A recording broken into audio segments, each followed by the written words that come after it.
하는 일이 있는가 하면 하기 싫은데 의무감 때문에 억지로 마지 못해서 하는 일들도 참 많이 있는 것 같습니다. 근데 우리가 기왕 할 일이라고 한다면 의무감 때문에 억지로 마지 못해서 하는 것보다는 진심에서 우러나와서 자발적으로 하는 일이 훨씬 더 능률이 있고 또 그 일들을 잘 해 나갈 수가 있습니다. 여러분, 공부하는 학생의 경우에 보게 되면 하기 싫은 공부 억지로 하는 학생과 또 공부의 흥미를 가지고 할 수 있음에 대하여 감사하는 마음을 가지고 공부하는 학생 가운데 누가 공부를 더 잘하겠습니까? 하기 싫은데 억지로 하는 학생보다는 하고 싶은 마음에 감사하는 마음으로 하는 학생이 훨씬 더 공부를 잘하기 마련입니다. 회사에 출근해서 일하는 직장인의 경우에도 보게 되면 그날 하루 때우는 식으로 직장 생활하는 사람보다는 내가 오늘 하루도 일할 수 있음에 대하여 감사하는 마음을 가지고 열심히 일하는 사람 중에 누가 더 일을 잘하겠습니까? 후자가 일을 더 잘하는 것이 분명한 사실인 것입니다. 그렇기 때문에 어떤 일을 함에 있어서 그 일을 하는 사람의 마음의 자세와 태도가 상당히 중요하다는 겁니다. 어떤 마음과 태도로 일을 하느냐에 따라서 그 결과는 매우 큰 차이가 나게 되는 것이죠. 진심에서 우러나오는 마음에서 하느냐, 아니면 하지 못해서 의무감 때문에 하느냐, 그 차이가 굉장히 크다라는 겁니다. 근데 이러한 태도의 차이는 일뿐만 아니라 사람과의 관계에서도 마찬가지라고 하는 겁니다. 여러분, 한 부부가 한 집에서 한 이불을 덮고 사는데 어떤 부부는 진심으로 사랑해서 부부가 함께 살고, 근데 어떤 부부는 부부이기 때문에 의무감 때문에 함께 살아간다라고 한다면 이 두 부부 가운데 어느 부부가 더 행복한 가정을 이루며 살겠습니까? 여러분, 사랑하는 마음은 눈꽃만큼도 없는데 단지 부부이기 때문에 의무감 때문에 살아간다라고 한다면 참 서글픈 일이 아니지 않습니까? 오늘날 청소년 문제가 참 많이 있는데 그 청소년 문제를 우리가 깊이 파고 들어가 보게 되면 사실 다른 문제가 아니라 부모와 자식과의 관계의 문제라고 하는 겁니다. 부모님이 자녀를 대할 때에 자녀를 인격적으로 진심으로 사랑하는 마음으로 대하기보다는 그저 하루 세끼 밥 먹이고 학교에 보내는 것으로 나는 부모님으로 다 했다, 그런 의무감으로 자녀를 대하고 키우다 보니 아이들이 삐뚤게 나가게 된다는 겁니다. 네, 여러분, 정말로 중요한 것은 신앙생활에 있어서도 이러한 태도가 우리의 신앙생활에 심각한 영향을 미친다고 하는 겁니다. 내가 어떠한 마음의 태도로 예배를 드리고 어떠한 마음의 자세로 기도를 하고 찬양을 부르고 봉사와 섬김을 하고 또 헌금을 드리고 또 주중에 목장 모임에 참석하느냐에 따라서 그 사람의 신앙생활의 수준이라고 하는 것은 엄청난 차이가 난다라고 하는 겁니다. 오늘 이렇게 저와 여러분들이 예배드리러 나왔는데 여러분, 우리가 왜 이 자리에 나와서 예배를 드리는 것이겠습니까? 그래도 일주일에 한 번은 교회 가서 예배드려야만 마음이 편할 것 같아서 혹시 습관적으로나 아니면 종교적인 의무감 때문에 이 자리에 나와서 예배드리는 것은 아닙니까? 오늘 저와 여러분들이 무엇 때문에 하나님 앞에 예배드리는지 그 이유를 우리가 분명히 해야 된다는 겁니다. 보통 주일날 예배드리는 분들을 보게 되면 크게 두 가지 유형으로 분류할 수가 있습니다. 하나는 주일을 안식일로 생각하고 예배드리는 사람들이 있는가 하면, 다른 하나는 주일을 주일로 여기고 예배드리는 그런 부류의 사람들이 있습니다. 이 두 부류의 사람들은 주일날 똑같은 장소에서 똑같은 시간에 예배를 드리고 있지만 예배드리는 이유에 있어서 큰 차이가 나는 것을 발견하게 됩니다. 어떤 차이가 나는 것이겠습니까? 그것에 대해서는 조금 이후에 우리가 이야기하도록 하고, 그보다 앞서 의외로 많은 분들이 주일을 안식일로 생각하며 주일을 지키고 예배드리는 분들이 참 많다고 하는 겁니다. 하지만 오늘 저와 여러분이 분명히 알아야 될 것은 오늘 우리가 예배드리는 이날은 안식일이 아니라 주일이라고 하는 사실입니다. 여러분, 유대인들이 지키는 안식일은 토요일이고 우리 기독교인들, 예수 믿는 사람들이 지키고 예배드리는 날은 바로 일요일인 주일입니다. 제가 고등학교 다닐 때에 같은 반 친구 중에 안식일 교회를 다니는 친구가 한 명 있었습니다. 여러분, 예전에는 토요일에도 학교에 등교하지 않았습니까? 근데 이 친구는 안식일을 지킨다는 이유 때문에 토요일에 학교를 가지 않고 교회로 가는 겁니다. 그것 때문에 담임 선생님에게 불려가서 많이 혼나기도 했지만 어김없이 토요일에는 학교를 오지 않고 교회를 가는 겁니다. 이처럼 안식일 교회 성도들은 토요일을 안식일로 그렇게 지킨다는 겁니다. 근데 안식일 교회에서는 오늘 주일을 지키는 우리들을 향하여 뭐라고 말하는가 하면 요한계시록에 나오는 짐승의 뼈를 받은 사람들이다, 그렇게 이야기한다는 겁니다. 왜냐하면 하나님의 말씀이 십계명에 보게 되면 분명히 안식일을 기억하여 거룩하게 지키라고 했는데 오늘날 교회에 다니는 사람들은 안식일을 지키는 것이 아니라 주일을 지키고 있기 때문에 그렇다는 겁니다. 그래서 그들은 주일을 지키는 우리들을 향하여 짐승의 뼈를 받은 사람들이다, 그렇게 주장을 하면서 나중에 주일을 지킨 우리들에게는 하나님의 가혹한 심판이 있을 것이다, 그런 주장을 하기도 합니다. 그러면서 그들은 말하기를 안식일을 지켜야만 우리가 구원을 받을 수 있다, 그런 주장을 펴고 있습니다. 여러분, 그들의 주장에 의하면 구원을 받는 조건이 무엇이 된다는 겁니까? 안식일을 지키느냐, 안식일을 지키지 않느냐, 그것이 바로 구원의 조건이 되는 겁니다. 그래서 이것으로 볼 때에 안식일 교회에서 가르치는 구원이라고 하는 것은 우리의 행위로 구원을 얻는 행위 구원에 대하여 그들은 가르치고 있습니다. 여러분, 성경 어디를 보더라도 안식일이 우리 구원의 조건이다, 그렇게 기록된 곳이 성경 신약에도 그렇고 구약에도 그렇고 단 한 곳도 없다고 하는 겁니다. 특히 예수님께서 율법 대신하여 더 좋은 의로 오심으로 이제 구원의 조건은 오직 한 가지밖에 없음을 성경이 우리에게 가르쳐주고 있습니다. 그것이 무엇입니까? 오직 예수님을 믿음으로 구원을 얻는 것입니다. 예수 그리스도를 믿는 그 믿음 때문에 우리가 구원을 얻는 것이고, 예수님을 믿는 그 믿음 때문에 우리가 의롭다함을 받아서 영원한 생명을 얻고 구원을 받게 된 것입니다. 여러분, 우리가 안식일이 아닌 주일을 지키는 이유도 바로 여기에 있는 것입니다. 그러니까 예수님을 믿는 믿음 때문에 우리가 주일을 지키는 것입니다.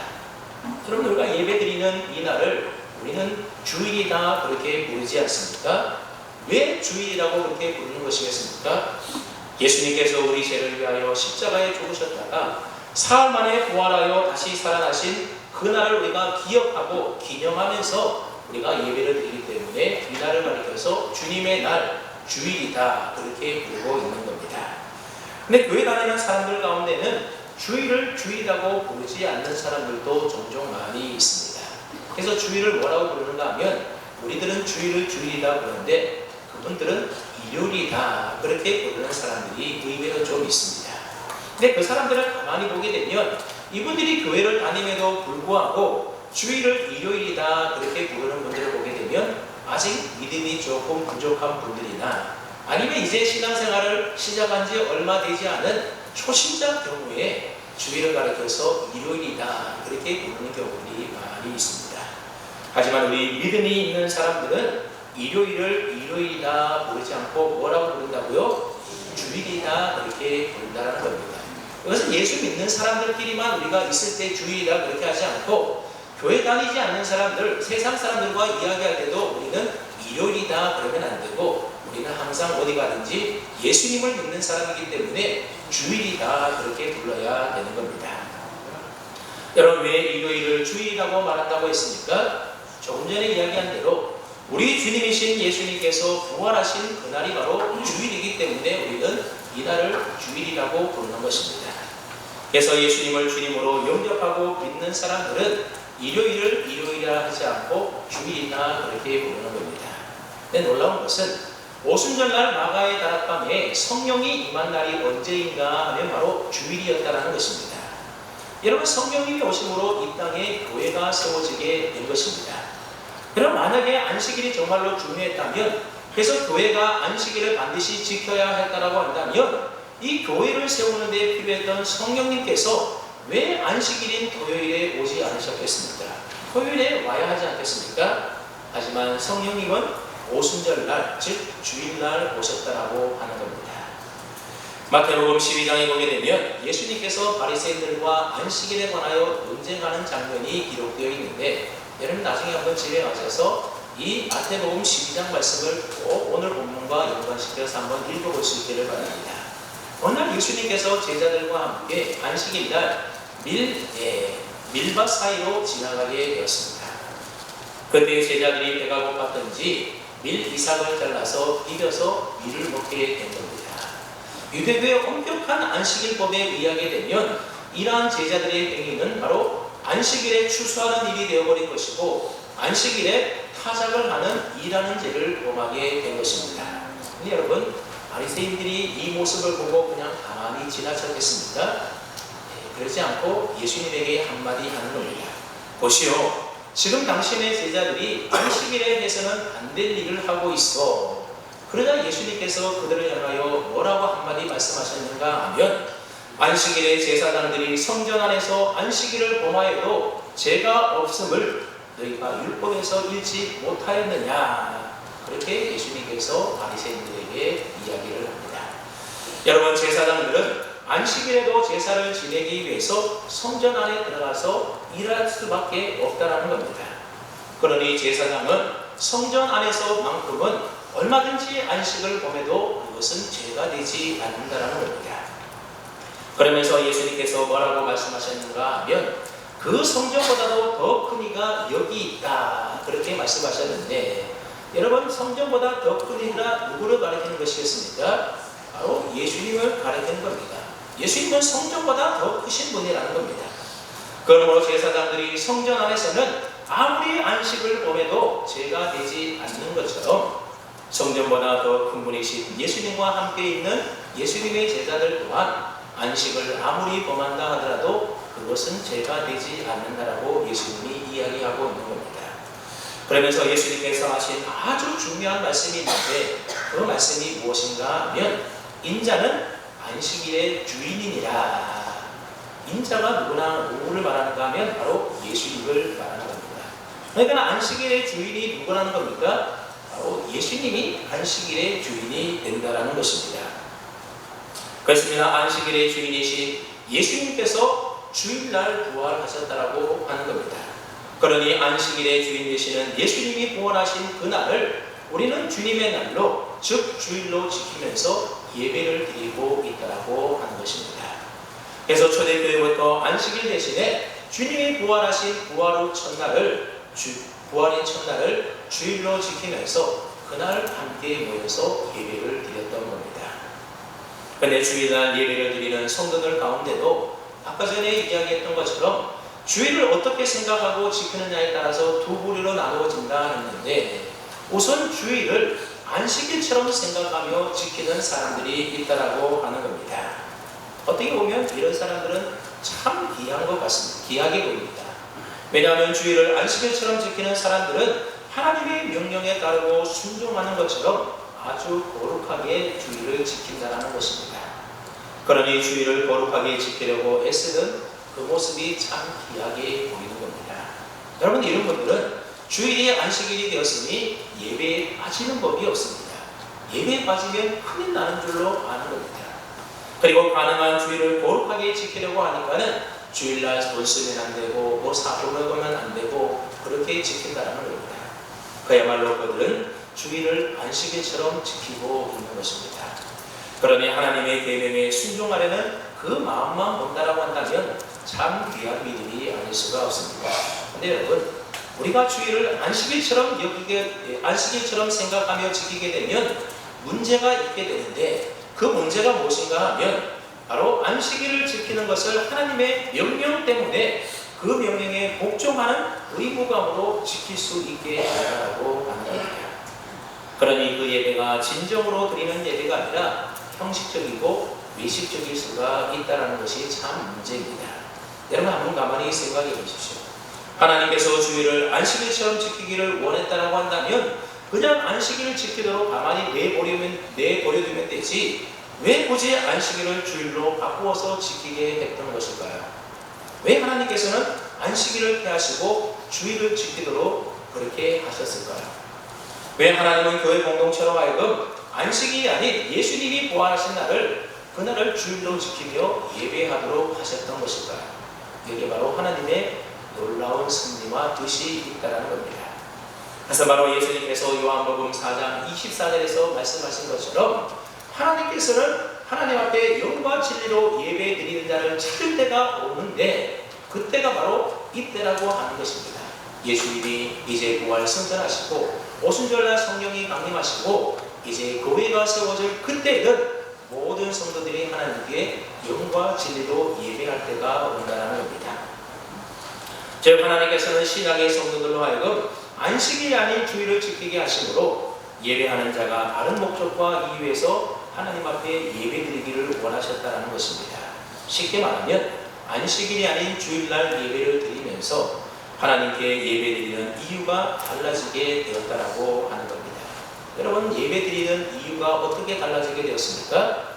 앞서서 말했지만 유대인들이 안식일을 지키는 것은 율법의 핵심인 이 십계명에서 엄격하게 명령하고 있기 때문에 그들은 안식일을 지키는 겁니다. 그 율법의 명령에 절대적으로 순종하기 위해서 예배를 드리는 겁니다. 그러니까 예배드리는 이유가 무엇이라는 겁니까? 의무감 때문에 예배를 드린다는 겁니다. 때문에 예배가 형식적이게 되고 미식적이게 되는 것입니다. 그 대표적인 사람들이 바로 바리새인들이었고 그 바리새인들을 예수님께서 책망하지 않으셨습니까? 그런데 안식일이 주님 부활하신 날인 주일로 바뀌게 되면서 이제는 성도들이 예배드리는 이유와 목적이 바뀌게 되었다는 겁니다. 어떻게 바뀌게 되었습니까? 이제는 더 이상 하나님의 명령에 복종하는 의무감으로 예배드리는 것이 아니라는 겁니다. 주님을 지키면서부터는 나 같은 죄인을 사랑하여 주시고 나를 구원하시기 위하여 기꺼이 십자가 져주신 그 주님의 은혜와 사랑, 그 은혜와 사랑이 감사해서 감격해서 우리가 하나님 앞에 예배드리게 된 것입니다. 이게 달라졌다는 겁니다. 의무감 때문에 억지로 마지못해서 우리가 예배드리는 것이 아니라 예수님이 나를 구원하여 주신 그 은혜에 감사하고 감격해서 우리가 예배를 드리는 것이라는 겁니다. 예수님께서 내 죄를 위하여 십자가를 달려 죽으시고 사흘 만에 부활하심으로 내가 예수와 함께 죽고 예수와 함께 다시 산 자가 되었습니다. 그 예수님의 부활을 기억하고 기념하면서 예배 드린다라고 하는 것은 하나님께서 이제 나를 죄에 대하여는 죽고 의에 대하여서는 산 자가 되게 하심으로 영원한 생명과 구원을 얻게 하신 그 은혜에 감사해서 예배를 드리게 된 것을 의미하는 겁니다.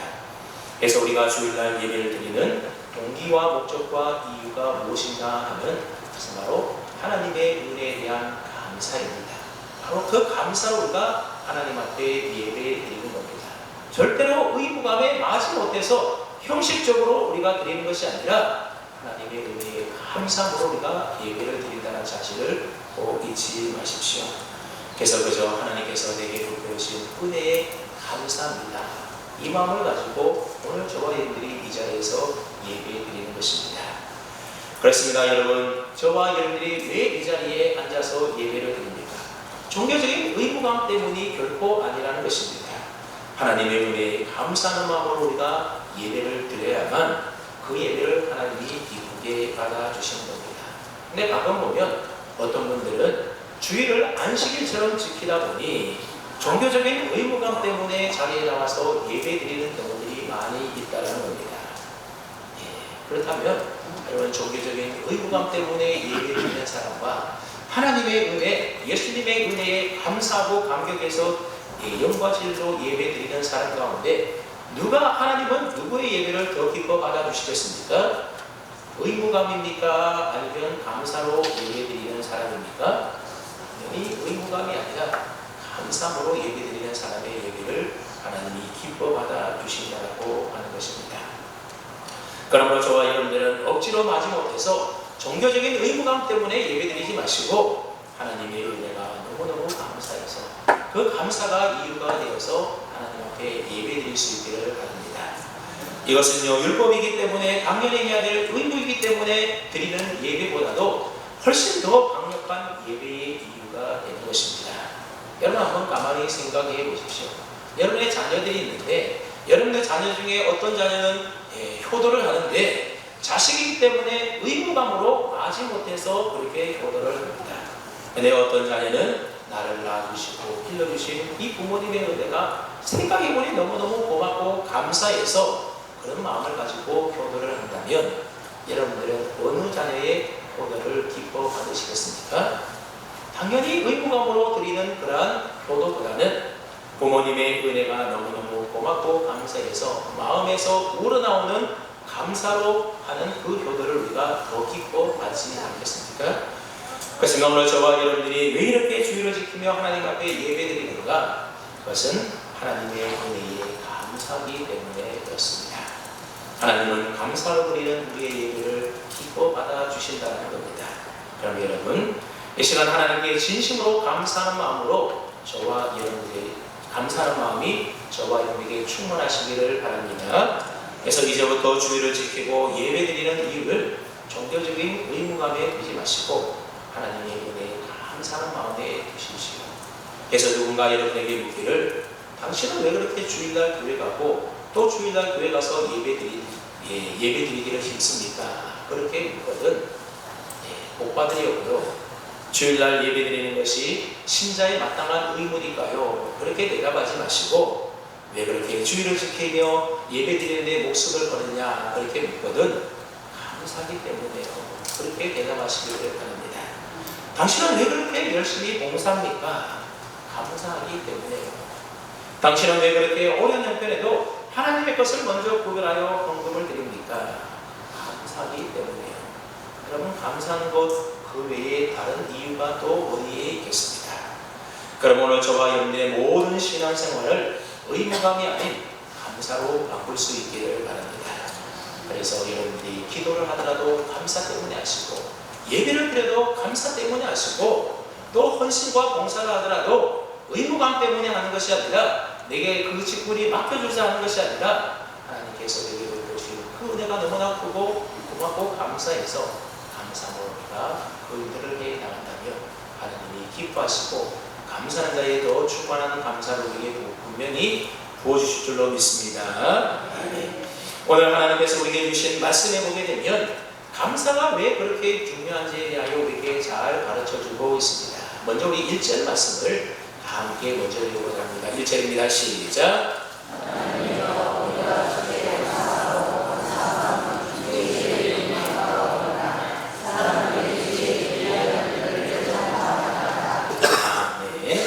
시인은 가장 먼저 하나님께 감사하고 감사하다라고 고백을 하고 있습니다.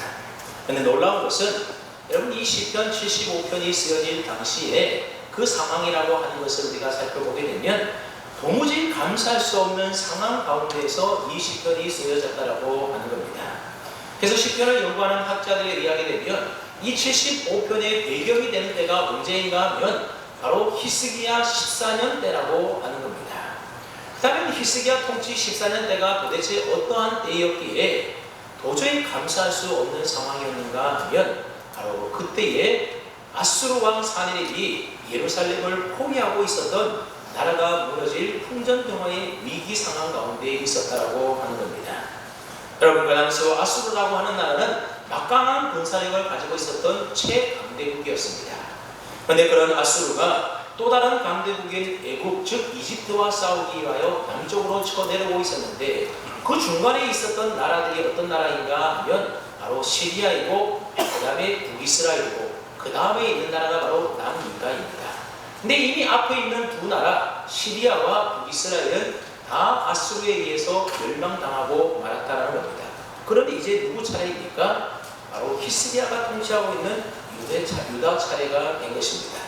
그래서 아수르 왕 사네립이 10만 명의 대군들을 이끌고 예루살렘 성을 포위하게 된 것입니다.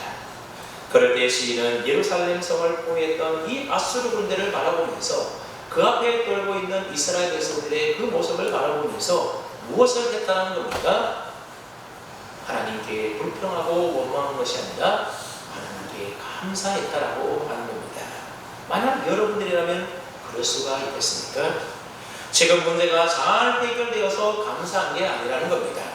적군이 패하고 다 물러가고 그래서 적군이 망한 것 보고 우리가 이기고 승리해서 감사한 게 아니라는 겁니다. 아직도 적군이 성을 포위하고 있고 아직 문제가 해결되지 않은 그런 상황을 바라보면서 하나님이여 우리가 주께 감사하고 감사합니다. 그렇게 이야기하고 있다는 겁니다. 여러분, 오늘 저와 여러분들이 이런 상황 속에서 하나님 감사하고도 감사합니다. 우리가 그렇게 쉽게 말할 수가 있겠습니까? 쉽게 말할 수가 없다는 겁니다.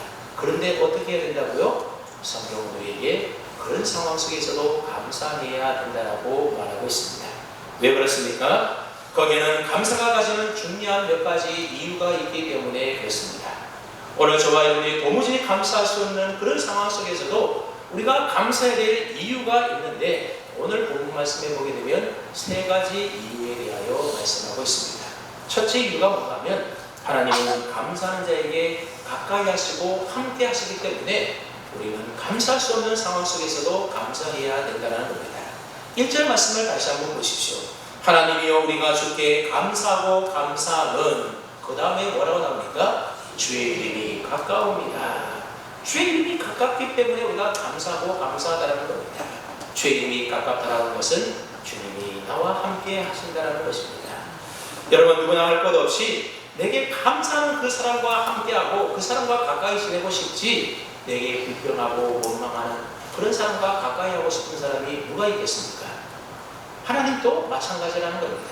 하나님은 우리가 하나님께 감사할 때에 그 사람과 가까이 하시고 함께 해 주신다는 겁니다. 그러므로 감사는 하나님과 더 가깝게 만들어주기 때문에 감사가 매우 중요한 것입니다. 여러분 내 형편이 넉넉할 때에 가깝게 나와 가깝게 지내는 사람이 정말 어려움을 당하고 있을 때에 그때 우리는 기꺼이 그 사람에 가까운 그 사람을 도와주지 않습니까? 하나님도 마찬가지라는 겁니다. 그러면 여러분 도무지 감사할 수 없는 그런 상황 가운데도 감사해 보십시오. 그러면 하나님이 가까이 오셔서 하나님이 우리와 함께 해주시고 우리가 하나님과 더 가까워지게 됩니다. 우리가 하나님과 가까이 지내고 하나님과 함께 지내게 되면 내가 아무리 지금 위기의 상황 가운데 놓여 있다 하더라도 아무 걱정할 필요가 없는 겁니다. 왜 그렇습니까?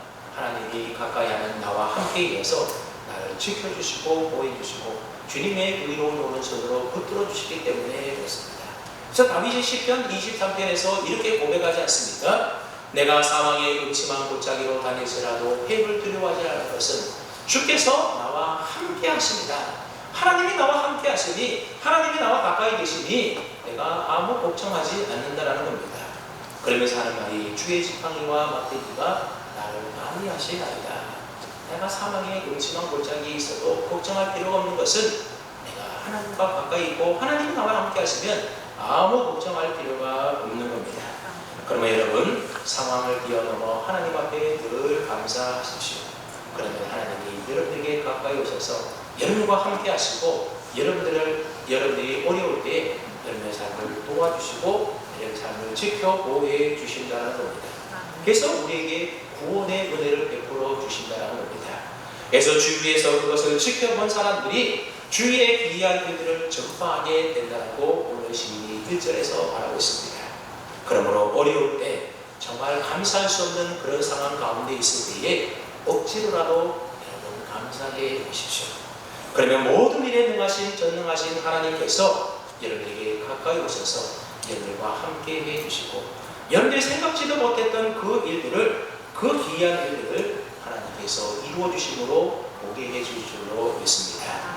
둘째로 우리가 언제나 감사해야 되는 것은 감사가 우리 믿음의 고백하는 일이기 때문에 우리는 감사할 수 없는 상황에서도 감사해야 하는 겁니다. 우리 한번 2절 말씀을 어떠세요? 생각하면서 읽어봅니다. 2절입니다. 시작.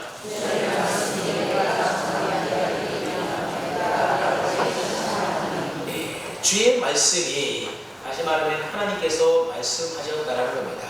어떤 말씀을 하셨는가 하면 내가 정한 기약이 이르면 내가 바르게 심판할 것이다. 공의로 심판할 것이다. 그런 말씀을 하나님께서 해주셨다라는 겁니다. 여러분 하나님께서 공의로 바르게 심판하시면 어떻게 되겠습니까? 악인은 파멸할 수밖에 없는 겁니다. 그리고 악인이 파멸할 때에 그 악인에게 억압받고 고통받는 의인들은 다 구원을 가져다 주게 되는 겁니다. 근데 여러분 아수르 왕 사네립과 그의 군대들은 악인이지 않습니까? 그에 반하여 히스기야와 예루살렘 거민들은 지금 고통당하고 있지만 그러나 그들은 하나님을 경외하는 의인들이라고 하는 겁니다. 그러므로 하나님께서 정한 기약이 이르게 되면, 그때가 되면 하나님이 바르게 심판하실 때가 오게 될 텐데, 그때 하나님의 약속의 말씀은 바로 히스기야와 예루살렘 거민들을 구원해 주시겠다라고 하나님이 약속해주고 있다는 겁니다. 그래서 시인은 그 약속의 말씀을 믿고 하나님 앞에 감사하고 또 미리 감사하고 있는 것입니다. 네, 여러분, 시인의 감사와는 달리 지금 우리 눈앞에 펼쳐지고 있는 상황만을 바라본다고 한다면 도무지 감사할 수 없는 그런 상황이 전개되고 있지 않습니까? 아직은 그 정한 기약이 이르지 않았기 때문에 여전히 아수르 군대가 예루살렘을 포위하고 있습니다. 예루살렘 성이 금방이라도 무너질 것 같은, 망할 것 같은 그런 위기의 상황입니다. 그러니 그런 상황만 바라본다고 한다면 무슨 감사가 우리에게 나올 수 있겠습니까? 그런데 시인은 그런 상황만을 바라보면서도 감사할 수 있었던 이유가 있었는데, 그 이유가 무엇이라는 겁니까? 하나님이 말씀하시고 약속하셨다는 겁니다. 정한 기약이 이르면, 그때가 되면 하나님께서 바르게 공의로 심판할 것이고 그때 너희가 구원을 얻게 된다는 겁니다. 그래서 시인은 그 하나님의 말씀하신 약속이 반드시 이루어질 것을 믿었기 때문에 지금은 감사할 수 없는 상황이지만 미리 하나님 앞에 감사하고 있는 것입니다. 그러니 감사라는 것은 아직 이루어지지 않는 일에 대한 하나님의 약속을 분명히 믿는 믿음 가운데서 나오는 것이 바로 감사라고 하는 겁니다. 그럼 믿음이 없으면 감사를 할 수가 없습니다. 감사한다는 것은 그 사람에게 믿음이 있다는 것을 말하는 겁니다. 그러기에 감사는 믿음의 고백이다, 이렇게 말할 수 있습니다. 그럼 우리가 하나님을 정말로 믿는 사람들이라고 한다면 감사할 수 없는 상황 가운데서도 하나님을 분명히 믿음으로 감사할 수 있는 저와 여러분 되시기를 바랍니다. 그리고 마지막 세 번째로, 우리가 감사할 수 없는 상황 속에서도 늘 감사해야 되는 이유는, 감사는 바로 하나님 앞에 나를 낮추는 겸손의 고백이고 하나님으로부터 복을 받아 누릴 수 있는 축복의 통로이기 때문에 그렇습니다. 4절 5절 말씀에 보니 오만하게 행하지 말고 뿔을 높이 들지 말고 교만한 목으로 말하지 말 것에 대하여 이야기하고 있습니다. 그런데 7절 말씀에 보면 뭐라고 말하는가 하면, 오직 재판장이신 하나님이 이를 낮추시고 저를 높이시느니라 말씀하고 있습니다. 여기서 우리가 알 수 있는 사실이 무엇인가 하면, 하나님께서는 자기를 높이는 교만한 사람들을 싫어하셔서 그들을 반드시 낮추시고 심판하신다라고 하는 사실입니다. 그럼 하나님께서는 왜 교만한 자를 싫어하시고 심판하시겠습니까? 여러분, 교만한 자는 하나님 없이도 얼마든지 내 힘과 내 능력으로 잘 살 수 있다라고 착각하며 살아가는 자가 바로 교만한 자입니다. 그러니 교만한 자는 자신의 삶에 이루어진 모든 일들에 대해서 하나님의 은혜와 도우심은 눈꽃만큼도 없고 그 모든 일들을 다 누가 했다는 겁니까? 내 힘과 내 능력으로 되어졌다고 생각하는 사람입니다. 그러나 겸손한 자는 자신의 삶에 이루어진 그 모든 일들에 대해서 자신의 힘과 능력이 아닌 하나님의 은혜와 하나님의 도우심으로 되어졌습니다. 그런 고백을 하는 자가 바로 겸손한 자입니다. 감사는 하나님 앞에 겸손한 자가 하나님께서 이 모든 일들을 다 하셨습니다. 그래서 하나님의 은혜로 된 것입니다. 그런 겸손한 고백을 하는 것입니다. 하나님께 감사합니다. 이 말은 그 일을 누가 하셨다는 겁니까? 내가 아니라 하나님이 하셨다는 겁니다. 그런데 하나님 앞에 교만한 자는 감사할 줄 모르는 겁니다. 왜냐하면 그 일은 하나님이 하신 것이 아니라 내가 한 일이기 때문에 그렇습니다. 승진해도 내가 잘나서 되고, 또 좋은 직장 들어가도 내 힘으로 들어가는 것이고, 지금 이렇게 잘 먹고 잘 사는 것도 다 내 능력이 뛰어나서 내 힘으로 잘 먹고 잘 사는 것이다, 그런 생각을 한다는 겁니다. 여러분, 이런 사람에게 무슨 감사가 있을 수 있겠습니까? 하지만 어떤 일에 감사한다는 것은 무엇을 말합니까? 내가 노력했고 내가 애를 썼고 내가 최선을 다했지만 그럼에도 불구하고 하나님께 감사한다는 것은 무엇을 말합니까? 내가 있지만 하나님이 내게 은혜 주시고 나를 도와주셔서 내가 이 모든 일들을 할 수 있었습니다 라는 겸손한 믿음의 고백이라는 것입니다. 그러므로 우리가 하나님께 감사한다는 것은 나는 할 수 없습니다. 오직 하나님만이 하실 수 있습니다. 그래서 나는 오직 하나님만 바라보고 하나님만 의지하고 하나님을 내 힘과 내 능력으로 삼고 삽니다 라는 것을 하나님 앞에 인정하고 고백하는 행위인 것입니다.